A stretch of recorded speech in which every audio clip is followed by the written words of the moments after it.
పేరు గొప్ప ఊరు దెబ్బ అయింది రెండు తెలుగు రాష్ట్రాల పరిస్థితి. బడా బడా విద్యా సంస్థలు, కార్పొరేట్ విద్యా సంస్థలన్నీ ఇక్కడే ఉన్నాయి.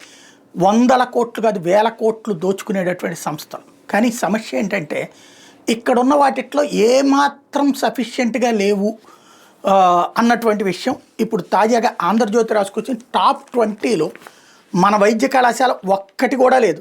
దేశవ్యాప్తంగా వైద్య కళాశాలలో ప్రవేశాలకు కౌన్సిలింగ్ సోమవారం ప్రారంభం కాబోతున్నటువంటి నేపథ్యంలో మెడికల్ కౌన్సిలింగ్ కమిటీ నిర్వహించే కౌన్సిలింగ్లో విద్యార్థులు అత్యుత్తమ వైద్య కళాశాలను ఎంచుకోవాల్సి ఉంది. నీట్లో సాధించిన మార్కుల ఆధారంగా విద్యార్థులు ప్రవేశాలు లభిస్తాయి. దేశంలోని అత్యుత్తమ వైద్య కళాశాలకు national institutional ranking framework NIRF ర్యాంకులు ఇస్తుంది. ఈ NIRF 2024 ర్యాంకుల జాబితాలో టాప్ 20లో తెలుగు రాష్ట్రంలో ఒక్క వైద్య కళాశాల కూడా లేదు. దేశవ్యాప్తంగా ఇచ్చిన ఈ ర్యాంకింగ్లో తెలంగాణ, ఆంధ్రప్రదేశ్లోని ఏ మెడికల్ కాలేజీకి చోటు దక్కలేదు.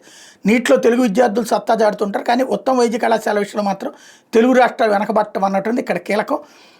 టాప్ 10 వచ్చేటికి ఎయిమ్స్ ఢిల్లీ, అట్లాగే Chandigarh PG institute of medical education and research, Tamil Nadu వేలూరులోని క్రిస్టియన్ మెడికల్ కాలేజ్ CMC, అలాగే కర్ణాటక బెంగళూరులో ఉన్నటువంటి national institute of mental health and neuro science, Jawaharlal institute of PG medical education and research Puducherry 5th ప్లేస్లో ఉంది. చివరికి పుదుచ్చేరిలో ఉన్నది కూడా 5th ప్లేస్లో ఉంది, ఎక్కడో ఒక మూల ఉండే place. Sanjay Gandhi PG institute of medical sciences UP, Banaras Hindu university BHU Uttar Pradesh, Amrita Vishwa Vidyapeetham Coimbatore Tamil Nadu, Kasturba medical college KMC Manipal Karnataka, Madras medical college and government hospital Tamil Nadu. ఇది టోటల్గా ఇందులో చూస్తే 1, 2, 3 తమిళనాడు ఉన్నాయి. అట్లాగే కర్ణాటకది 1, 2 ఉన్నాయి.